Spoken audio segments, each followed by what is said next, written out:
ये कहानी है फ़कीर मोहम्मद की, एक ऐसे मजदूर की जिसकी ज़िंदगी मेहनत मजदूरी करते गुजरी। इसने कभी किसी का बुरा नहीं चाहा, लेकिन इसकी मेहनत का फल इसे नहीं मिला। इसके मालिक ने इसकी मजदूरी रोक ली, महीनों की कमाई हड़प कर ली। फ़कीर मोहम्मद के घर फाके थे, बच्चे भूखे थे। इसे अपनी मेहनत का हक चाहिए था, इसे इंसाफ चाहिए था। पाकिस्तान में इंसाफ का हुसूल गरीब के लिए कितना मुश्किल है, ये कहानी इसी तल्ख हकीकत का आईना है। फ़कीर मोहम्मद ने अपने एक दोस्त से मशवरा किया। दोस्त ने कहा कि किसी वकील के पास जाओ, वही तुम्हारा हक दिलवा सकता है। फ़कीर मोहम्मद ने सुना था कि शहर में एक बहुत बड़े वकील हैं, राजा साहब। उनका नाम सुनकर ही लोग डरते थे। फ़कीर मोहम्मद ने हिम्मत की और राजा साहिब के दफ्तर पहुंच गया। दफ्तर बहुत शानदार था। राजा साहिब एक बावकार कुर्सी पर बैठे थे। राजा साहिब ने फ़कीर मोहम्मद की बात सुनी। उन्होंने बड़े यकीन से कहा कि तुम्हारा हक तुम्हें ज़रूर मिलेगा, मैं तुम्हारा केस लड़ूंगा। फ़कीर मोहम्मद को उम्मीद की किरण नजर आई। इसे लगा कि अब इसकी मुश्किल हल हो जाएगी, लेकिन इसे क्या मालूम था कि ये उम्मीद एक शराब है। राजा साहिब की असल दिलचस्पी इंसाफ में नहीं थी, उनकी नज़र फ़कीर मोहम्मद की जेब पर थी। आयुम कहीं के जो कुछ फ़कीर मोहम्मद के पास था।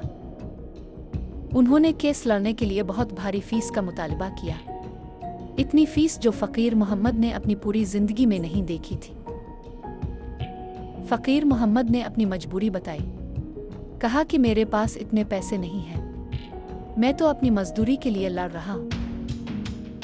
राजा साहिब ने एक चाल चली। उन्होंने कहा कि तुम्हारे पास ज़मीन का छोटा सा टुकड़ा तो है, वो मेरे पास गिरवी रख दो। जब केस जीत जाएंगे तो फीस अदा कर देना और ज़मीन वापस ले लेना। फ़कीर मोहम्मद सादा दिल इंसान था, वो राजा साहिब की बातों में आ गया। फ़कीर मोहम्मद ने रोते हुए अपने आबाई ज़मीन के कागजात राजा साहिब के हवाले कर दिए। ये इसकी आखिरी उम्मीद थी। राजा साहिब ने एक बार फिर इसे यकीन दिलाया कि तुम्हारा हक तुम्हें ज़रूर मिलेगा, तुम फिक्र ना करो। केस अदालत में चला गया। महीने गुजरते गए, तारीख पर तारीख पड़ती रही, लेकिन केस आगे नहीं बढ़ रहा था। फ़कीर मोहम्मद जब भी राजा साहिब से पूछता, वो कोई ना कोई बहाना बना देते। कभी कहते जज साहिब छठी पर है, कभी कहते कागजात पूरे नहीं। फ़कीर मोहम्मद परेशान रहने लगा। इसकी मजदूरी भी नहीं मिली थी और अब ज़मीन भी खतरे में थी। फिर एक दिन फ़कीर मोहम्मद पर एक अलमनाक हकीकत का इंकिशाफ हुआ। इसे पता चला कि राजा साहिब और उसका मालिक पुराने दोस्त हैं। वो दोनों मिले हुए थे।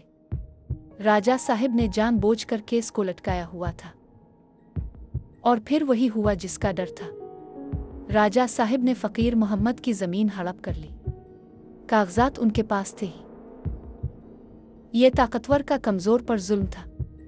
एक गरीब मजदूर का इस्तेहसाल उन लोगों के हाथों जो उसकी हिफाजत के लिए बैठे थे।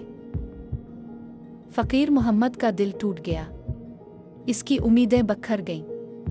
इसे लगा कि दुनिया में इंसाफ है ही नहीं। वो मायूसी के अंधेरों में डूब गया। इसकी मेहनत, इसकी ज़मीन, सब कुछ लट गया। लेकिन कहते हैं ना कि हर रात के बाद सवेरा होता है। फ़कीर मोहम्मद की कहानी किसी तरह एक और वकील तक पहुंची। ये थे सैयद साहिब। सैयद साहिब अपनी ईमानदारी और दियानतदारी के लिए मशहूर थे। वो गरीबों का मुकदमा मुफ्त लड़ते थे। सैयद साहिब ने फ़कीर मोहम्मद की दर्दनाक कहानी सुनी। उनका दिल पसीज गया। उन्होंने फ़कीर मोहम्मद की मदद का फ़ैसला किया। उन्होंने फ़कीर मोहम्मद से कहा कि तुम फिक्र ना करो, मैं तुम्हारा केस लड़ूंगा और तुमसे कोई फीस नहीं लूंगा। सैयद साहिब ने अदालत में फ़कीर मोहम्मद का केस लड़ा। उन्होंने राजा साहिब की चालाकी और धोखाधड़ी को बेनकाब किया। उन्होंने मजबूत दलाइल दिए। उन्होंने कानून का सहारा लिया। वो हक और सच के साथ खड़े थे। अदालत ने सैयद साहिब के दलाइल सुने। उन्होंने सबूत देखे और फिर फैसला सुनाया। अदालत ने राजा साहिब को हुक्म दिया कि वो फ़कीर मोहम्मद की हड़प की गई ज़मीन फ़ौरन वापस करे और मालिक को भी हुक्म दिया कि वो फ़कीर मोहम्मद की तमाम वाजिब-उल-अदा उजरत अदा करे। ये इंसाफ की फतह थी, ये ईमानदारी की जीत थी, बुराई पर अच्छाई गालिब आ गई थी। राजा साहिब जैसे बेईमान वकील का अंजाम बुरा ही होता है। कानून ने अपना रास्ता बनाया। फ़कीर मोहम्मद अपनी ज़मीन और अपनी मजदूरी वापस पाकर बहुत खुश हुआ। इसकी आंखों में आंसू थे, ये खुशी के आंसू थे।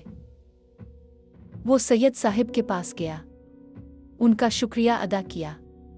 इसने कहा कि अब जैसे लोग ही इस मुआशरे की इज्जत हैं। ये कहानी हमें एक अहम सबक सिखाती है।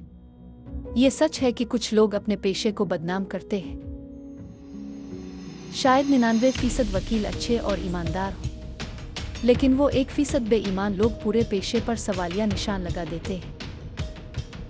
हमें ईमानदार लोगों की कदर करनी चाहिए, उनका साथ देना चाहिए और हमें बेइंसाफी के खिलाफ आवाज़ उठानी चाहिए, खामोश नहीं रहना चाहिए।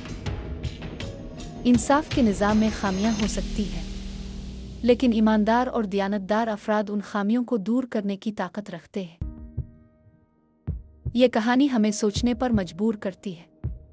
क्या हम अपने मुआशरे में इंसाफ के लिए लड़ने को तैयार हैं? क्या हम सैयद साहिब जैसे लोगों की हौसला अफजाई करते हैं, राजा साहिब जैसे लोगों के सामने सर झुका देते हैं? याद रखो, हक और सच की जीत जरूर होती है, चाहे इसमें देर ही क्यों ना लगे। बस हिम्मत ना हारो और अपने हक के लिए खड़े रहो और ऐसे लोगों को पहचानो जो तुम्हारी मजबूरी का फायदा उठाना चाहते हैं। कानून को समझो ताकि कोई राजा साहिब तुम्हारी जमीन और तुम्हारी मेहनत हड़प ना कर सके। सैयद साहिब जैसे लोग आज भी मौजूद हैं, उन्हें तलाश करो, उन पर भरोसा करो और अपने हक के लिए लड़ो। यही इस कहानी का सबसे बड़ा पैगाम है।